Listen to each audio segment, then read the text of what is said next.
La bonne info, c'est à la bonne heure sur GTV. Bonsoir à toutes et à tous. Merci de suivre l'actualité de ce vendredi 6 décembre 2024, dont voici les titres. Barthélémy Toye-Dias perd son mandat de député. C'est le président de l'Assemblée nationale, El Hadj Malick Ndiaye, qui en a fait l'annonce.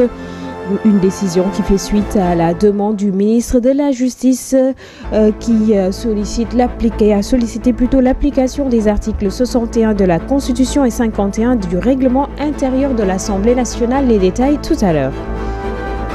Les tournées diplomatiques du président de la République Bassirou Diomaye Diakhar Faye ont-ils un impact réel sur la vie du Sénégalais lambda et qu'en pensent ces derniers? C'est l'objet du reportage du jour que vous suivrez dans cette édition. Le froid et le port vestimentaire, nous en parlerons également dans ce 20h. Après un faible vent de fraîcheur senti cette semaine, certains Sénégalais pensent déjà à changer de garde-robe. Nos reporters ont fait un tour au marché pour voir les stocks. Et puis au menu de ce 20h également du sport, Coupe d'Afrique des Nations handball senior dame Congo 2024, le Sénégal en finale.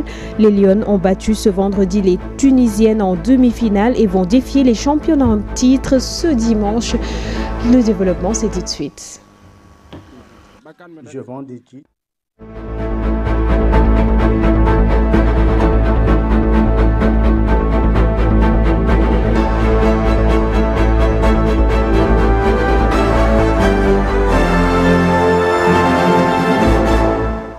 Par la voix du président de l'Assemblée nationale, El Hadj Malick Ndiaye, le bureau de l'Assemblée nationale a radié le député Barthélémy Dias, élu sur la bannière de la coalition Sam Sa Kaddu.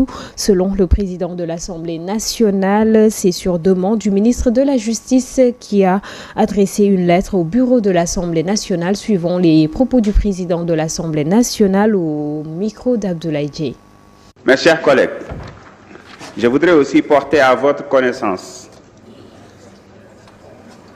sur demande du ministre de la Justice, garde des Sceaux, en application des dispositions de l'article 61 de la Constitution, dernier alinéa, et de l'article 51 de notre règlement intérieur, dernier alinéa, le bureau de l'Assemblée nationale réuni le jeudi 5 décembre 2024 a procédé à la radiation de Barthélémy Toye-Dias.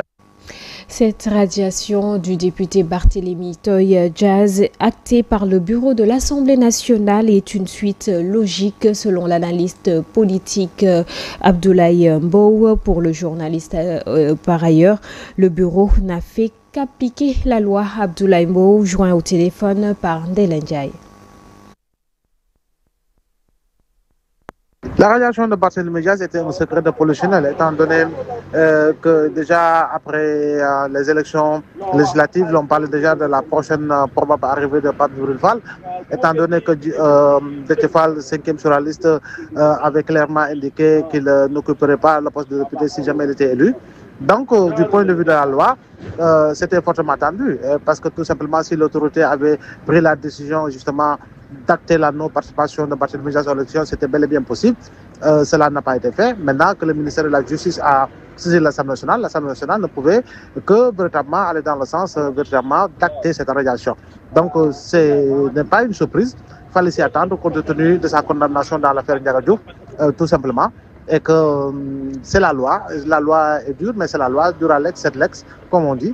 Donc de ce point de vue, je crois bien qu'il n'y a pas à polémiquer, c'est la loi qui est appliquée dans toute sa rigueur et dans toute sa vigueur. Nous parlons à présent de souveraineté alimentaire. Le ministre Mabouba Diagne à Ziguinchor a appelé ce mercredi à l'implication de tous les producteurs du pays afin de travailler à diminuer ou à mettre un terme aux importations qui coûtent très cher à l'État du Sénégal. Il est au micro d'Ali Mangassa. Le Sénégal importe plus de 7500 milliards de francs CFA.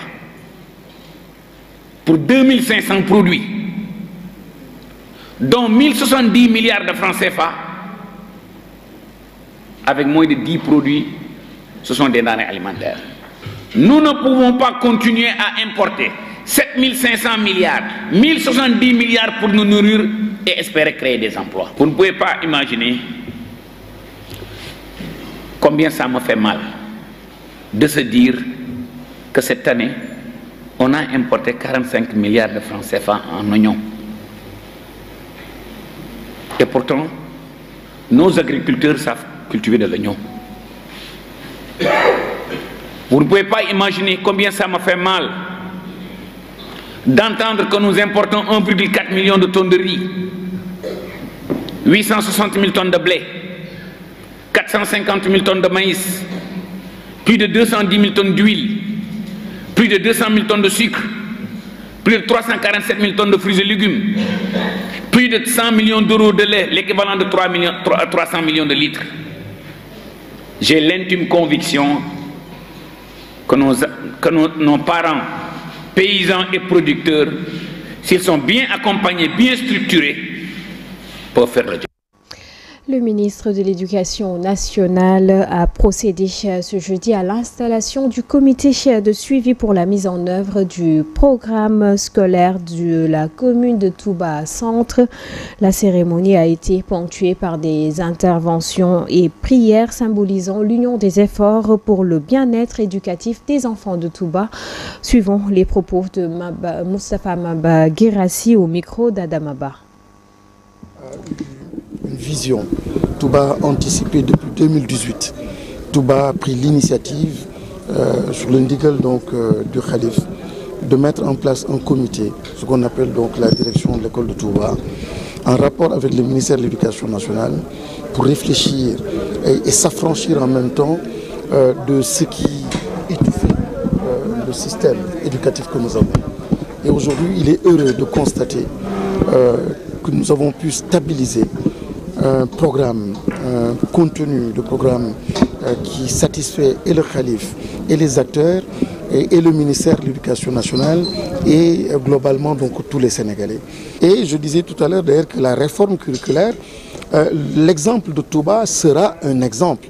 Comment dans l'approche, dans la méthodologie, de façon concertée, c'est pas du tout évident de réussir en fait ce que Touba a réussi en rapport avec le ministère de l'Éducation nationale, des inspecteurs d'académie, des doyens, des directeurs d'école, des élèves, des chefs religieux, des imams, toute une communauté se mettre d'accord pour mettre en avant et stabiliser un programme.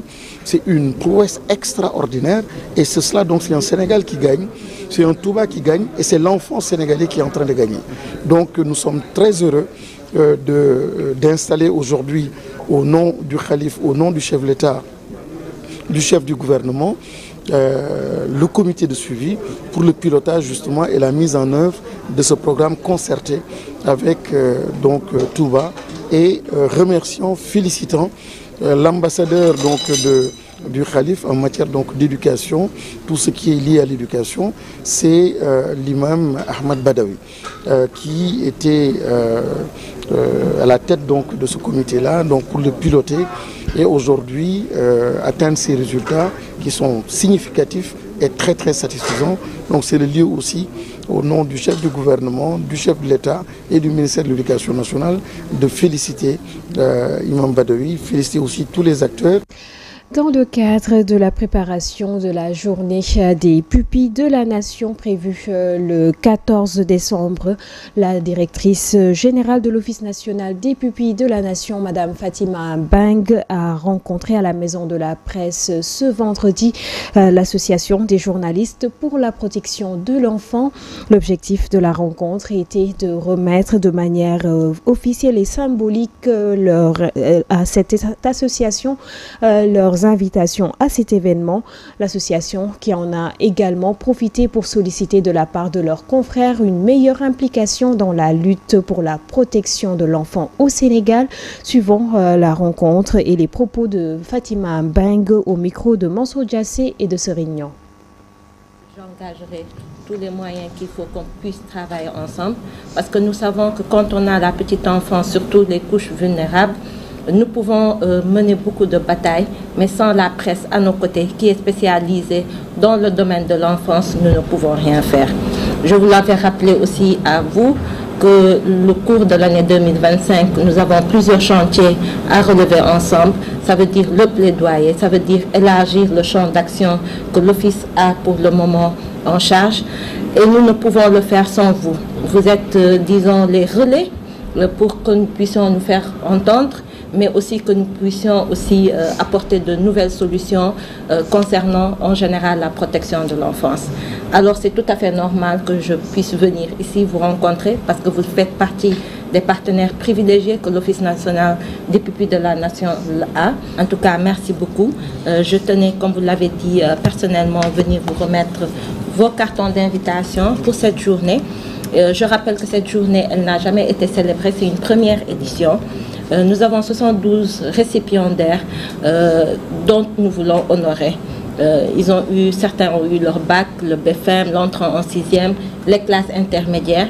Mais nous avons fait le choix aussi de porter 2 jeunes qui ont réussi dans leurs études supérieures.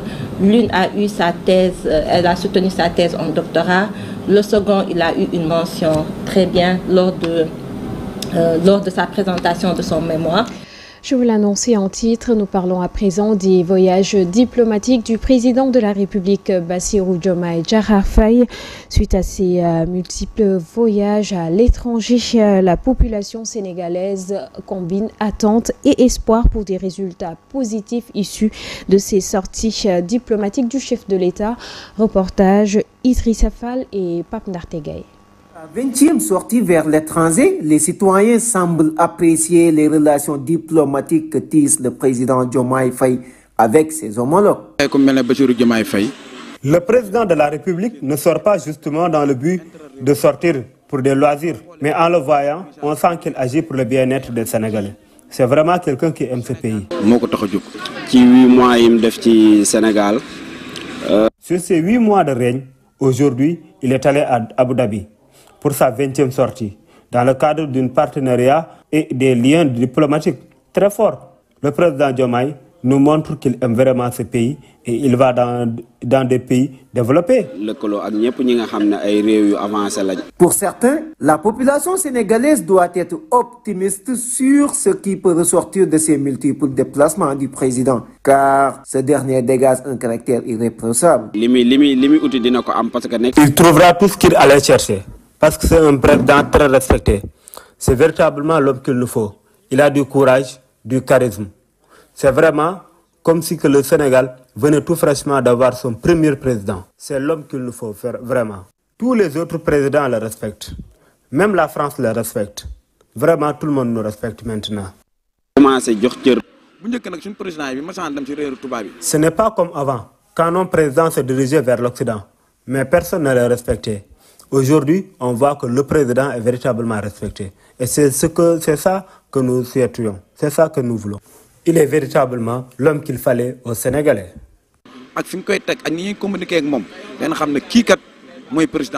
Dans un monde où aucun pays ne peut vivre dans l'autarcie, les sorties du président de la République sont d'une importance capitale. Bon nombre de citoyens inscritent des résultats prometteurs. La 32e édition de la FIDAK se poursuit au CICES. Cette année, la foire internationale de Dakar a vu la participation de 2000 exposants venant de 30 pays du monde. Chaque jour, des centaines de visiteurs se bousculent pour découvrir de nouvelles créations. Reportage Aïssa Touba.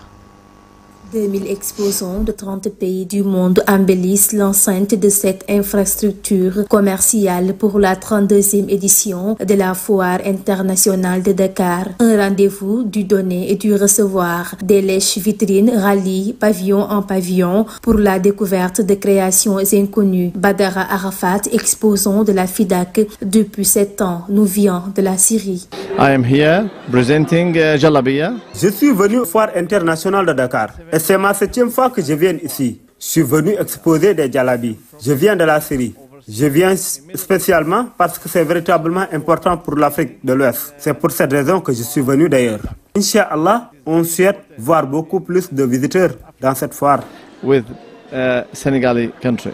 Cette Togolaise est une artiste et créatrice de plusieurs produits qui reflètent la culture africaine. Selon elle, la FIDAK est l'occasion de montrer le savoir-faire africain. C'est souvent nos vies quotidiennes que nous on prend pour représenter.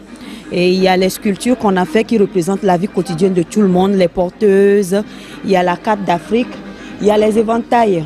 Et on a ramené aussi des was, des batiks avec des dessins de l'Afrique pour représenter l'Afrique en général. La foire internationale de Dakar est aussi un rendez-vous économique de grande envergure. La rencontre de nouvelles opportunités et partenaires est d'une importance capitale. C'est l'avis de ces jeunes femmes entrepreneuses dans le domaine cosmétique. C'est une question de nouer de nouvelles rencontres, de nouveaux partenariats. Voilà, donc c'est ça qui nous a amené ici, mon équipe et moi. La 32e foire internationale de Dakar a démarré ce 28 novembre 2024. CICES ouvre ses portes aux visiteurs et exposants jusqu'au 15 décembre 2024. Cette année, le Rwanda est l'invité d'honneur. À Dakar se poursuit le rendez-vous commercial sous le thème l'événementiel économique au service de la promotion touristique. C'est pour 18 jours. Quelques jours de fraîcheur remarqués à Dakar suffisent pour certaines femmes pour penser déjà au changement de garde-robe, blouson, pull, jean ou encore des tenues adaptées à cette période sont plus facilement trouvables plutôt dans les marchés hebdomadaires. Amsatou Gano et Ndartegay ont fait un tour dans les rues de Dakar. Des jeans délicates, ce sont ces articles qu'elles achètent le plus. D'habitude, les filles achètent les pulls, les pantalons et les blousons qui sont plus prisés par la gente féminine. Les jeans sont plus achetés pendant la fraîcheur car les filles en ont besoin pour se protéger contre le froid. En tout cas, les vêtements ne sont pas chers. Moi, je vends des jeans. J'écoule facilement mes marchandises. Ce que je vends dépend de la qualité. Je vends des jeans à 2500 et 3000 francs CFA jusqu'à 4000. En cette période, ils ne marchent pas en période d'été.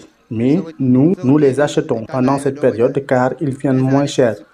Et on attend la fraîcheur pour les revendre. Pourtant, ce n'est pas cher pour nous, mais cela dépend aussi des clients, car pour certains, ça l'est, et pour d'autres, ce n'est pas le cas. Les pulls se vendent comme c'est pas possible. La fraîcheur coïncide avec le mois de décembre, donc il est primordial d'avoir des habits lourds comme les jeans pour se protéger contre la fraîcheur. Donc, les filles sont obligées d'en acheter. On rend grâce à Dieu. Parfois, on se demande entre nous si les marchandises sont chères ou pas. Quand une personne est intéressée par une chose, le prix l'importe peu. Mais si c'est le cas contraire, elle devient chère à ses yeux.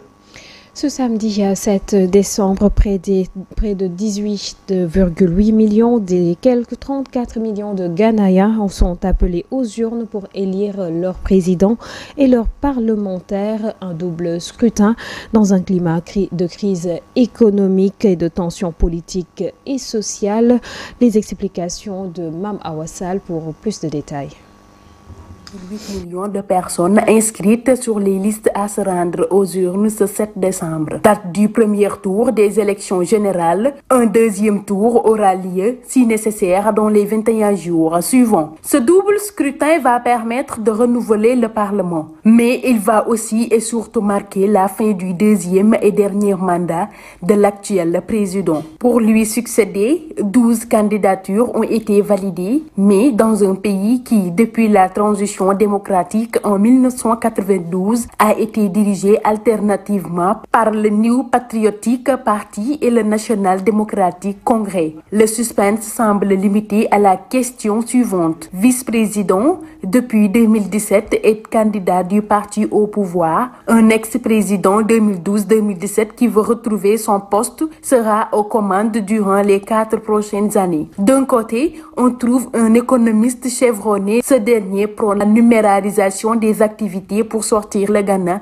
de l'impasse. Mais son gouvernement gouvernement s'est révélé impuissant. De l'autre côté, un vieux routier de la politique de 66 ans promet de ramener le pays à son état d'avant. Le premier mandat de l'actuel président a été marqué par des problèmes financiers et des affaires de corruption. Et ce soir, une rubrique Parlons droit qui s'intéresse à la différence entre les délits d'opinion et les délits de presse. Djibril Niane est allé à la rencontre d'un spécialiste en la matière. Il s'appelle Maître Mandjangan Fall. Pour en parler, suivons-les.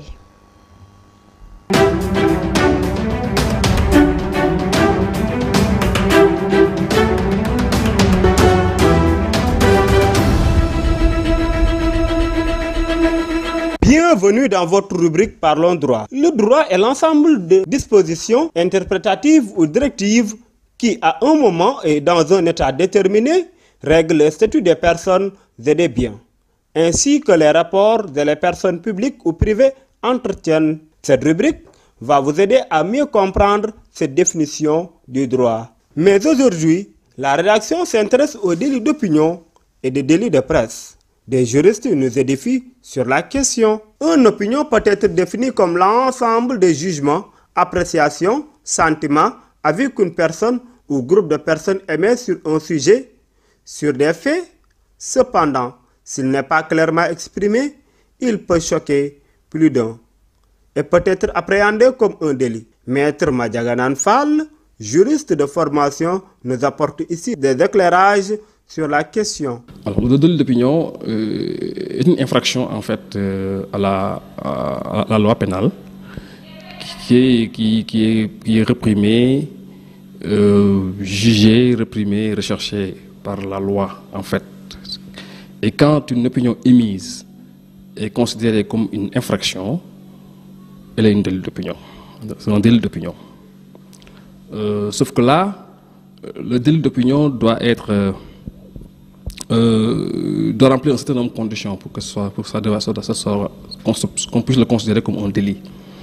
Il faut que cette opinion-là soit susceptible d'entraîner des troubles, des atteintes à la loi, des atteintes à la vie d'autrui ou bien des atteintes à la sécurité de l'État. C'est simplement dans ces conditions-là que l'opinion peut être considérée comme un délit.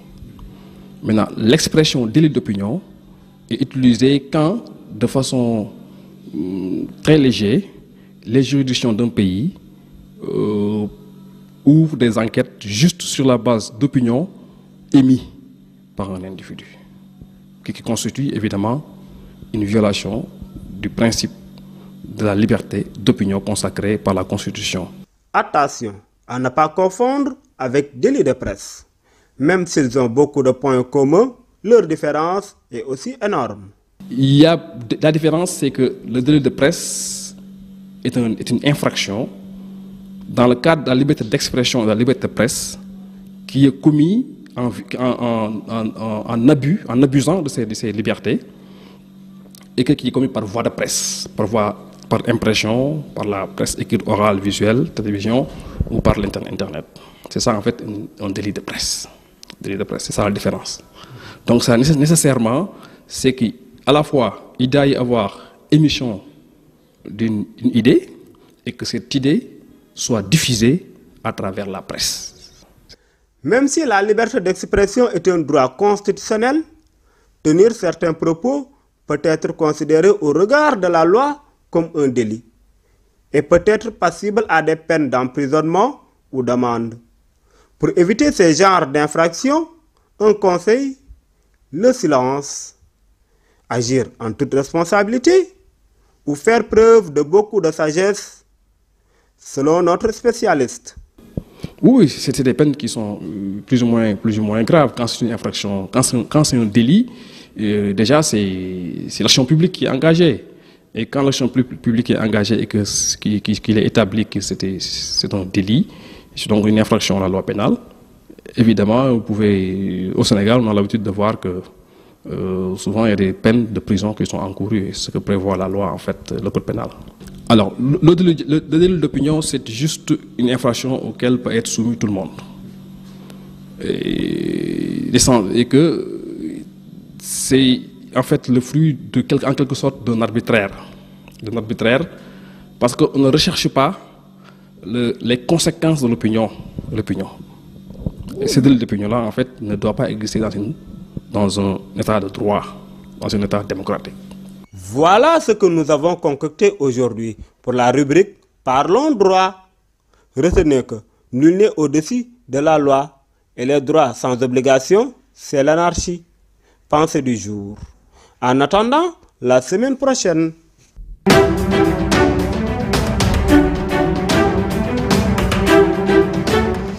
Sport à présent dans cette édition, les Lions du Sénégal vont jouer à la finale de la Coupe d'Afrique des Nations de handball senior dames. Elles ont éliminé ce vendredi dans le cadre de la première demi-finale les Tunisiennes sur le score 26-18. Les Palancas Negras de l'Angola, vainqueurs de la deuxième demi-finale face à l'Égypte 36-22, seront les adversaires des Lions du Sénégal. L'Angola, l'équipe la plus titrée d'ailleurs dans cette compétition, qui va donc défendre son titre et en chercher un 16e.